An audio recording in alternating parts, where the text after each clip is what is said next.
Chérie, me passerais-tu le beurre? Merci. C'est plate. À cette heure, toute la partie se passe rien que d'un bord.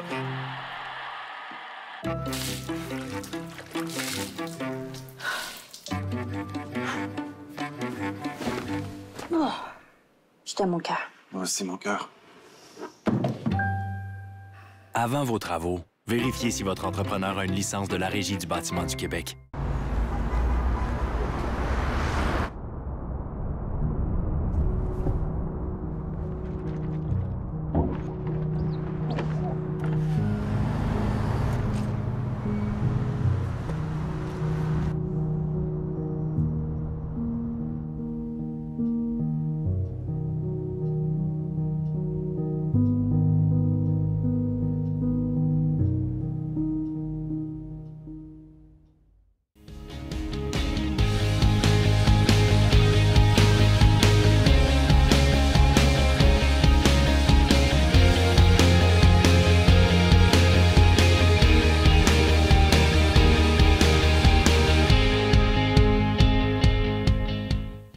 Québec des milliers d'entrepreneurs.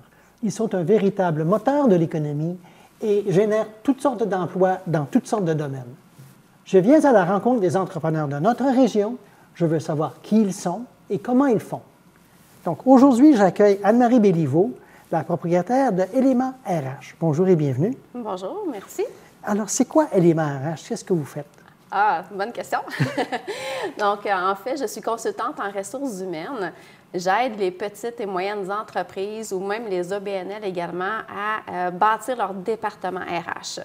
Donc, de s'outiller, de mettre en place différents outils au niveau ressources humaines pour les aider à bien gérer leur équipe. Et les lettres qu'on voit après votre nom, c'est CRHA, ça veut dire quoi? Oui, donc c'est conseiller en ressources humaines agréé. Donc, c'est mon ordre professionnel auquel je fais partie là, depuis plusieurs années maintenant. Donc, il y a un ordre professionnel pour ça. Oui, exactement. Ici au Québec. Qu'est-ce que ça fait? Comment ça existe ou qu'est-ce que ça fait là, quand on est agréé comme ça? Bien, en fait, l'ordre professionnel permet d'assurer la protection du public, des entreprises. Donc, ça assure une formation continue, entre autres, au niveau des membres de l'ordre. Donc, on a 60 heures aux 3 ans à aller chercher en formation continue pour s'assurer qu'on demeure des experts dans notre domaine. Et quelles sont les choses qui font qu'on est un expert dans ce domaine-là? Les choses. Ouais. Bonne question. En fait, ça ne s'improvise pas être un expert dans un domaine. En ressources humaines, pour demeurer expert, bien oui, ça prend des études. Moi, j'ai fait un bac en psychologie, une maîtrise en ressources humaines. Donc, ça m'a donné une bonne base à ce niveau-là. Mais il n'y a rien de mieux qu'également l'expérience sur le terrain là, pour pouvoir approfondir nos connaissances et s'assurer de donner le maximum aux entreprises. Et vos clients, c'est qui? Quelle sorte de... Vous avez évoqué un peu le genre, là, mais on parle de gros, petits, c'est qui? Bien, en fait, c'est souvent les entreprises où c'est le propriétaire, la personne aux finances qui va gérer les ressources humaines. Donc, ce ne sont pas des spécialistes. Ce sont des spécialistes dans leur domaine, mais au niveau ressources humaines, ce ne le sont pas. Donc, c'est souvent ce type d'entreprise-là avec lesquelles je vais travailler. Également, les OBNL où la personne qui était à la direction générale, c'est souvent quelqu'un qui était sur le terrain au départ et qui a gravi les échelons, qui est devenu directeur général ou directrice générale et qui a besoin de soutien là, au niveau ressources humaines. Donc, essentiellement, vous êtes là pour venir donner un complément d'expertise à des gens qui n'en ont pas. Oui, oui, exactement. Donc dans le quotidien, comment ça se traduit tout ça? On vous appelle, on vous dit hey, il faut que j'embauche quelqu'un ou il faut que je mette quelqu'un à la porte? Comment ça? Oh, on espère que ce n'est pas dans ces situations-là qu'on m'appelle en premier. Il y en a que c'est quand ils sont en démarrage d'entreprise ou bien en croissance, ils disent justement, je veux embaucher, tout ça. Donc oui, je peux les aider à faire du recrutement, aller gonfler les rangs dans leur équipe, mais également de mettre une base solide au niveau des ressources humaines pour justement, quand il va venir le temps d'accueillir des nouvelles personnes, qu'on se sente bien solide dans tout ce qui concerne les RH, que ce soit les politiques, le manuel, différents éléments comme ça pour bien accueillir nos gens dans l'équipe. Je voudrais parler un peu de vous comme entrepreneur, parce que vous êtes à votre compte. Vous Oui. êtes, donc, comment on monte son entreprise en relation humaine? Dans votre cas, comment vous avez monté ça? Oui. Bien, en fait, ce qui m'a donné l'envie d'être à mon compte, c'est que quand j'ai fini mes études, j'ai travaillé pour une firme de consultants en ville à l'époque. Donc là, de toucher à différentes entreprises, mais j'avais de la prospection à faire. Je trouvais ça pas évident. Et surtout, je me sentais un peu imposteur. Donc, je suis allée travailler dans une entreprise ici dans les Laurentides, une station de ski où j'ai allié ma passion du ski et des RH ensemble. C'était merveilleux. Puis, ça m'a permis d'aller chercher un bagage supplémentaire. Donc, avec ces deux expériences-là, je me suis dit, là, j'ai ce qu'il me faut pour partir à mon compte. Je savais comment aller chercher des subventions pour, en fait, aider mes clients à aller chercher des subventions pour mes services. Je savais comment aller donner de l'aide, faire la prospection et tout ça.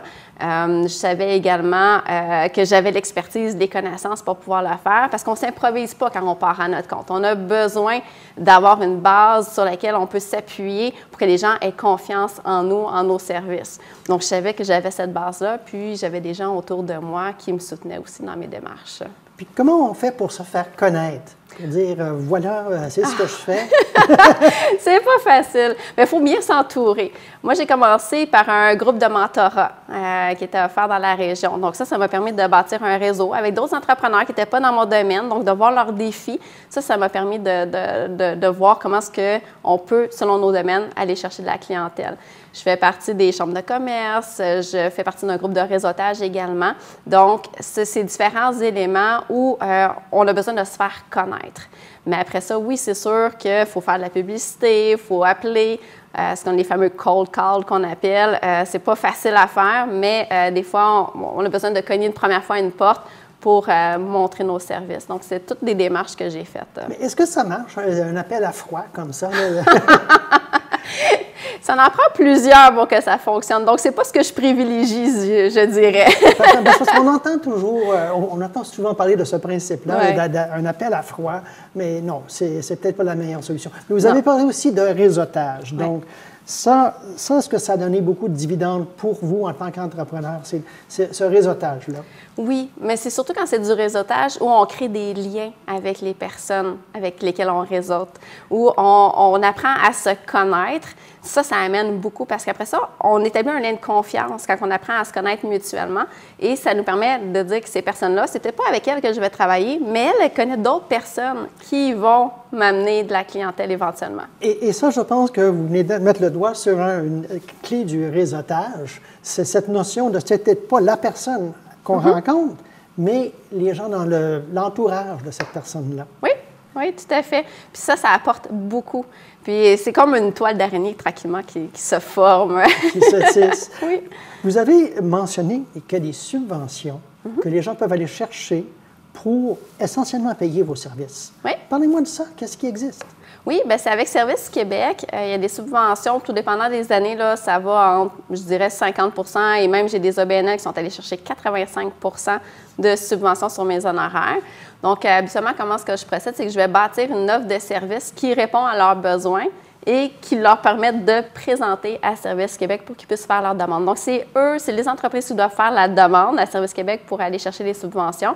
Mais avec mon offre de service, ça leur permet de faciliter les choses, bien sûr. Mais je trouve ça intéressant, donc surtout, par exemple, par rapport aux OBNL, qu'il y a des moyens pour eux d'aller chercher des services professionnels qu'ils n'ont pas. Exact. Donc, ça vaut vraiment la peine d'aller chercher ces subventions-là, c'est sûr. À part de ça, quelqu'un qui voudrait faire affaire avec vous, comme consultante ou spécialiste en ressources humaines, comment on fait? On m'appelle, on m'écrit. Habituellement, comment je procède, c'est qu'on va faire une première rencontre où on vient discuter des enjeux, des besoins. On essaie de voir vraiment l'ensemble du portrait. Puis, par la suite, bien, je leur soumets des étapes que l'on pourrait suivre ensemble. Dire, si on fait cette étape-là, ça va nous permettre de faire la deuxième et ainsi de suite pour cheminer de façon logique et globale dans l'organisation. Puis, vous faites quoi? Du coaching, des cours? Tout ça à la fois, oui. Tout ça à la fois. Bon, ben, on va revenir dans quelques instants pour approfondir ces connaissances-là avec Anne-Marie Béliveau de Éléments RH.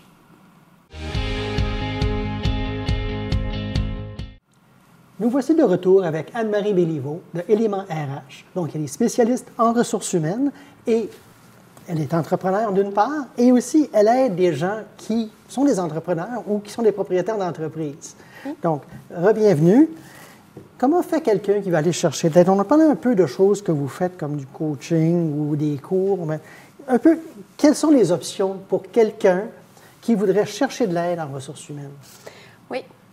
En fait, le coaching, c'est sûr que c'est l'une des façons de faire que je privilégie beaucoup parce qu'on vient vraiment s'adapter aux besoins de la personne, de son équipe.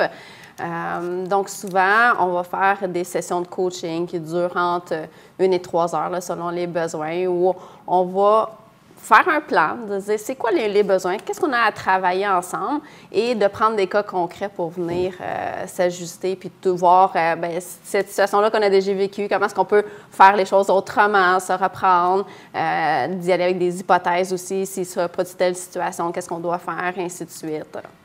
Ça semble être un très grand engagement de la part de quelqu'un qui voudrait... Parce que coaching, j'imagine, c'est pas juste une session, là, ça s'étend sur un certain temps. Oui, tout à fait. Il y a la possibilité aussi d'aller chercher de la formation. J'offre, c'est nouveau de mon côté, de la formation en ligne parce qu'on a besoin d'aller chercher plusieurs informations, connaissances à mettre en application. Donc, il y a la possibilité d'avoir la formation en ligne où on vient voir différents modules de formation et après certains modules, on fait du coaching. Donc, on revient sur les notions puis on regarde l'application dans le quotidien. Donc, ça peut être une façon de faire aussi pour progresser à notre propre rythme. Puis, ça, oui, comme vous le dites, c'est un engagement sur un certain temps. Donc, on s'investit, il faut le vouloir. Ça, c'est important. Oui, bien c'est ça. En fait, c'est des gens qui se développent des compétences dans des relations humaines. Oui. Ce sont des compétences que vous enseignez. Oui, tout à fait. Puis on a tous besoin de s'améliorer. La formation continue, c'est pas juste pour moi, pour vous, c'est pour tout le monde. On a besoin de s'améliorer. On a toujours moyen de progresser puis d'en apprendre davantage pour se sentir plus à l'aise. J'ai souvent des gestionnaires avec lesquels je travaille où ils se sentent un peu imposteurs, dire « c'est peut-être pas pour moi être gestionnaire ». Là, on va venir voir ensemble, est-ce que c'est vraiment pour toi, pour moi? Il y a toujours place à l'amélioration. Puis si on va chercher des outils, moi, souvent, ce que j'appelle, c'est on va bâtir notre coffre à outils de gestionnaire, bien, on se sent plus à l'aise, plus confiant, puis ça nous permet d'aller de l'avant avec notre équipe plus facilement. Quels sont les grands besoins en ressources humaines? Quelles sortes de compétences, choses? Qu'est-ce qu'il faut? Il y en a plusieurs. Celles qui sont les 3 bases, je dirais, c'est de comprendre c'est quoi la diversité au niveau des générations, la diversité culturelle. Dans toutes nos organisations, on a de la diversité. Donc, il faut apprendre à travailler avec cette diversité-là, qui est une source importante d'innovation, entre autres, en entreprise. Et jumelé à ça, il y a la communication. La communication, on en fait tous les jours, mais c'est pas facile en même temps. Des fois, plus on communique, plus on se comprend ou moins on se comprend des fois aussi. Donc, d'aller chercher des trucs au niveau de la communication, ça peut être fort intéressant également. Et l'autre aspect, souvent, qui est la troisième des bases fondamentales, selon moi, en gestion, c'est la gestion du temps. Donc, notre propre temps, le temps de notre équipe, comment est-ce qu'on délègue. Donc, c'est des éléments sur lesquels on peut miser pour se sentir plus à l'aise dans notre rôle. Moi, quand j'imagine les ressources humaines, j'ai juste quelqu'un qui va dire « j'embauche pas ». Ça a l'air plus grand que ça. Oui, pas mal, oui. Tout à fait. Il y en a qui se spécialisent au niveau du recrutement. Mais moi, j'aime voir beaucoup plus grand que juste le recrutement quand on parle de ressources humaines. Parce qu'on a à mettre en place plusieurs éléments pour que notre recrutement fonctionne, pas juste dans l'immédiat, mais dans le temps aussi. C'est quoi les plus grandes erreurs que font les gens quand ils embauchent?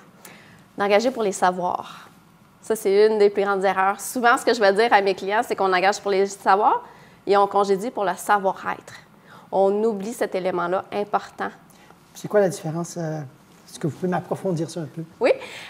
Au niveau du savoir, donc c'est toutes les connaissances techniques, par exemple, que l'on peut avoir dans un domaine X. Le savoir-être, c'est comment est-ce qu'on interagit avec les autres. C'est quoi, comment est-ce qu'on est, nous, en tant que personne.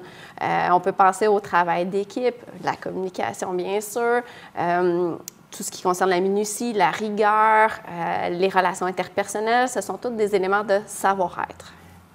Et est-ce que vous adressez vos services surtout aux grandes compagnies ou est-ce que, par exemple, une petite firme qui commence juste pourrait profiter de vos services? Oui, tout à fait. C'est important de mettre des bonnes bases dès le début.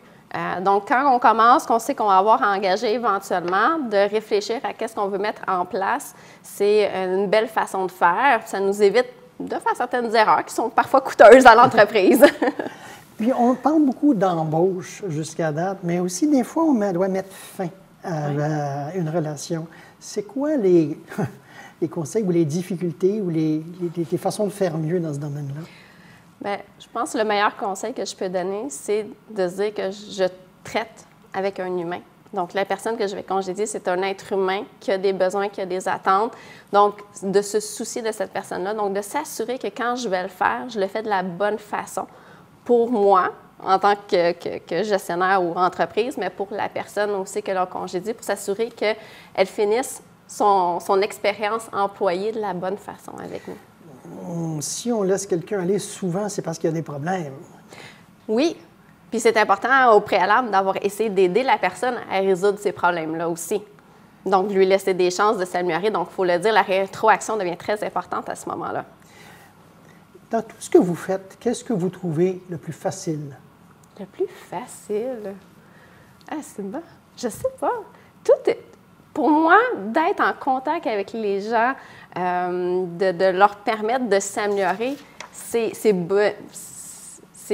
gratifiant pour moi. Donc, je dirais que tous ces éléments-là, pour moi, tout ce que je fais, c'est facile. Après ça, si on parle de est-ce que c'est facile pour l'entrepreneur, le gestionnaire de mettre les choses en place, si on met les choses dès le départ correctement en place, qu'on sait qu'on a bien fait les choses, tout le restant du processus va être facile. Est-ce que vous faites un suivi avec vos clients après? Ou est-ce que, il y a un certain nombre de semaines où... Mais voilà, je passe à d'autres choses. J'aimerais ça ne jamais passer à d'autres choses. Ce que j'aime le plus, c'est quand j'ai des rétroactions moi-même par la suite, dire « Hey Anne-Marie, on a fait telle chose, ça a bien été, notre recrutement a super bien été, patati patata. Oh, on a vécu tel défi, est-ce que tu peux nous aider à aller plus loin? » Donc, c'est ce que j'aime beaucoup. En fait, dans mes services, je vais toujours donner le maximum pour que l'entreprise, l'organisation parte de son côté avec tout ce que je lui ai offert et puisse progresser. Et si on me rappelle et qu'on me demande de l'aide, c'est parce qu'on va aller plus loin, pas refaire ce qu'on a déjà fait ensemble. C'est pour aller plus loin. Pour aller plus loin. Oui. En tant qu'entrepreneur vous-même, est-ce que votre entreprise prend tout votre temps? Beaucoup. Beaucoup, c'est sûr. Décrivez-moi une journée typique. Ah, il n'y en a pas. C'est ça la beauté d'être consultant. Il n'y a pas de journée typique. D'un moment à l'autre, ça va être différent. C'est sûr que dans mes semaines, je vais avoir plusieurs rencontres avec des clients, souvent à distance. Ça, c'est une des beautés maintenant du virtuel que ça a amené. Donc, on va venir faire des rencontres ensemble. J'ai des moments où je vais travailler de mon côté aussi. Par exemple, si j'aide une organisation à faire de la rémunération, bien là, à ce moment-là, bâtir les échelles salariales, des éléments comme ça, je peux venir la faire de mon côté. Après ça, on le valide ensemble, puis ça devient un travail en continu. Donc ça varie. C'est un peu un mélange entre je sors chez quelqu'un, je fais ça à partir de la maison. Vous n'avez pas un bureau à part de la maison? Non, moi, mon bureau, il est à la maison. Mais c'est sûr que j'aime bien aller en entreprise aussi parce que ça me permet de prendre le pouls de l'organisation, voir comment ça se passe, comment ça se vit. Je vois toutes sortes de milieux différents. J'apprends beaucoup, moi aussi, en visitant les organisations. Parfait. On va revenir dans quelques minutes pour poursuivre notre discussion avec Anne-Marie Béliveau de Éléments RH.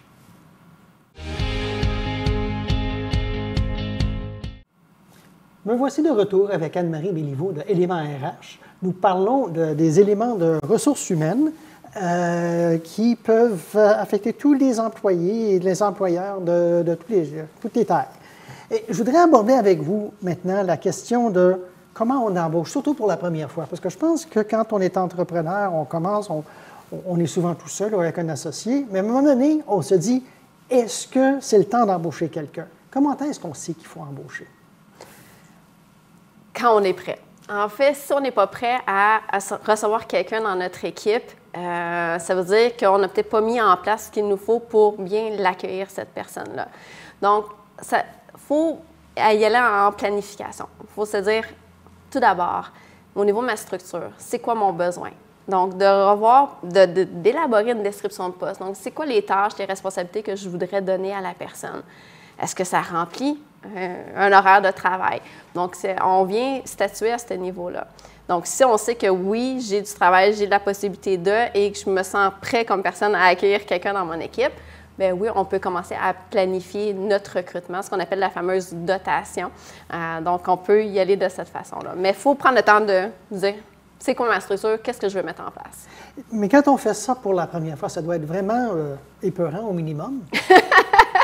De faire le saut, ça peut faire peur, c'est sûr et certain. Moi-même, j'ai déjà pensé à un moment donné en me disant, est-ce que je me lance, est-ce que je prends quelqu'un dans mon équipe? Puis je me suis dit, non, je ne suis pas prête, j'ai besoin encore de garder le contrôle.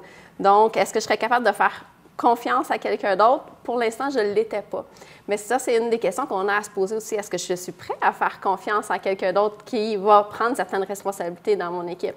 Donc, il faut se questionner à ce niveau-là. Oui, la notion de lâcher prise, quand tu es habitué de tout faire, faire venir quelqu'un à qui on va confier des tâches, oui, ça peut être un problème. Et la notion aussi de toutes les lois, les connaissances, les retenues de paye, etc., ça aussi, ça me semble pas mal énorme comme savoir à avoir. Bien, il y a beaucoup de logiciels qui facilitent les choses au niveau de la paie, toutes les retenues, ces éléments-là. Sinon, au niveau des lois du travail, il y a le site des normes du travail, la CNESST, qui est là, qu'on peut consulter, qui est convivial, qui nous permet d'aller chercher de l'information de base. Après ça, si on veut approfondir, aller plus loin, bien, il y a des personnes comme moi qui sont là pour venir aider les entreprises justement à mieux comprendre leurs devoirs, leurs obligations. Mais l'information de base, elle est quand même là, elle est présente, accessible pour pouvoir venir voir je m'embarque dans quoi quand j'engage quelqu'un. Si on décide oui, on va embaucher quelqu'un pour la première fois, oui, on a de quoi lui fournir un travail soutenu, là. Et bon, là, on peut aller consulter, on commence par le consulter. La notion de combien on paye la personne, comment est-ce qu'on gère cette notion-là? Bien, au niveau de la rémunération, on a à penser, entre autres, à 3 types d'équité.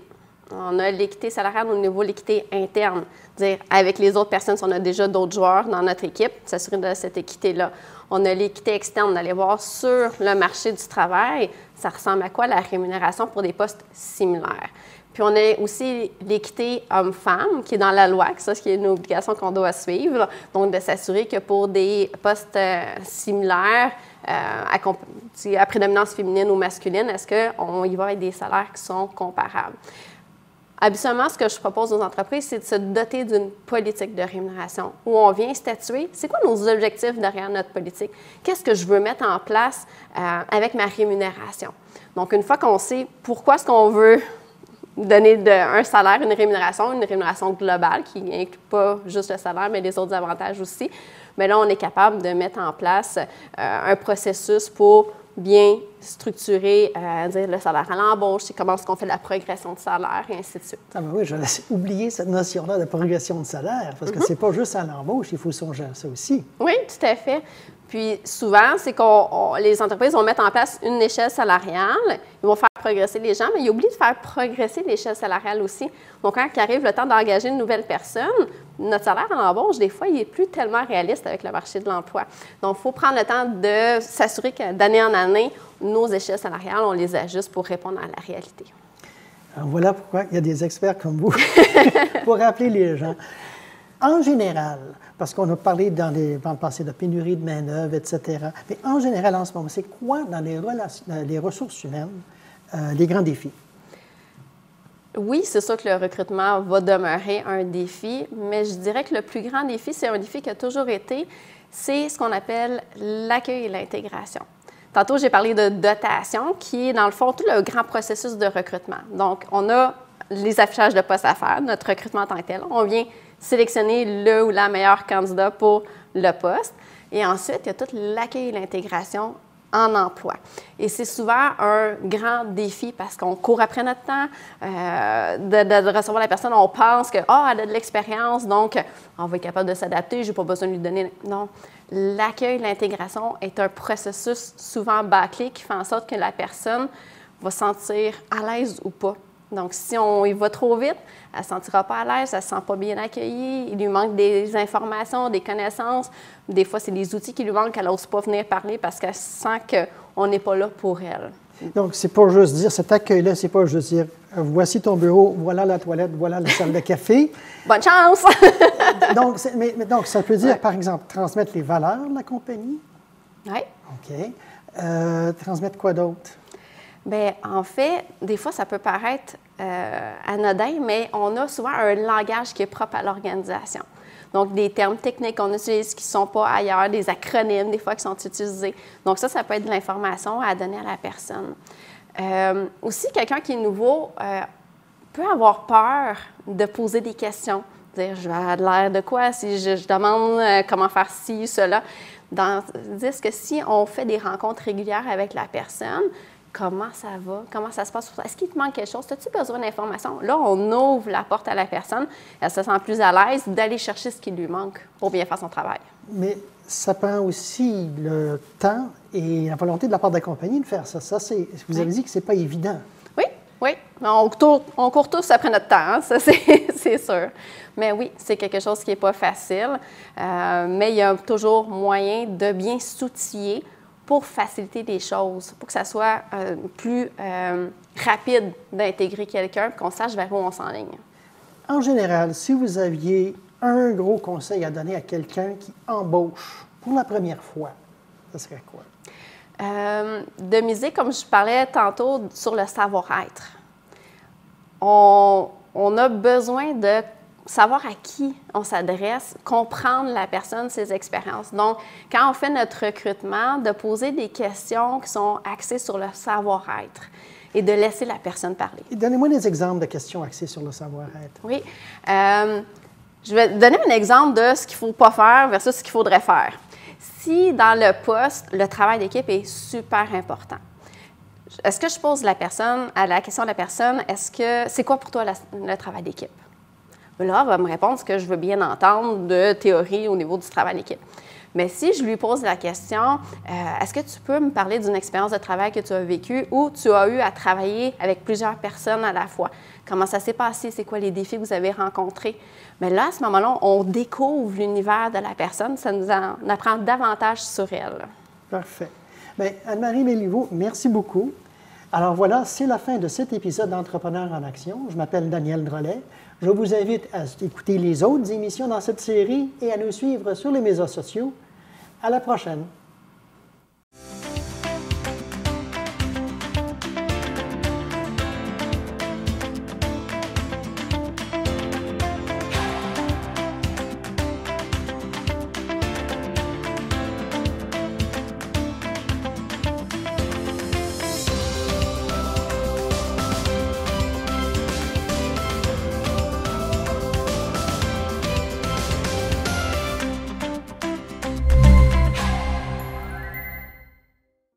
Chérie, me passerais-tu le beurre?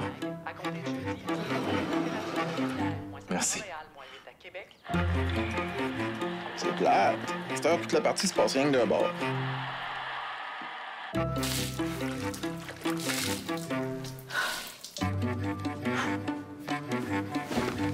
Oh, je t'aime, mon cœur. Moi aussi, mon cœur.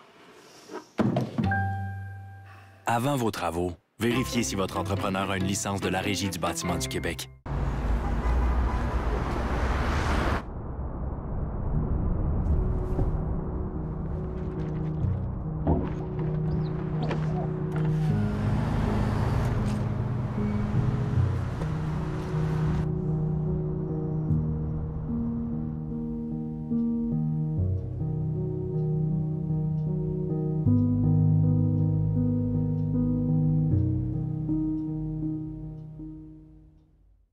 On fait des entrevues avec des entrepreneurs locaux, c'est-à-dire des gens, soit des gens qui ont ces propriétaires de grandes entreprises ou des gens qui sont entrepreneurs indépendants, qui travaillent pour eux-mêmes.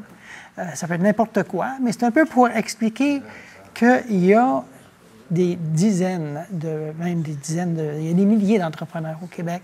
Puis on pense des fois que ce n'est pas quelque chose pour nous, mais il y a des gens qui le font, petits et grands, et ça se fait chez nous tous les jours. Lundi ou le 4, mardi, 5. le 4-5. Ça serait mes préférences. Ce que j'aimerais faire, c'est d'essayer d'en faire 4 à chaque coup. De la sculpture à scie mécanique. Donc, il y a toutes sortes d'émissions sur la scie mécanique.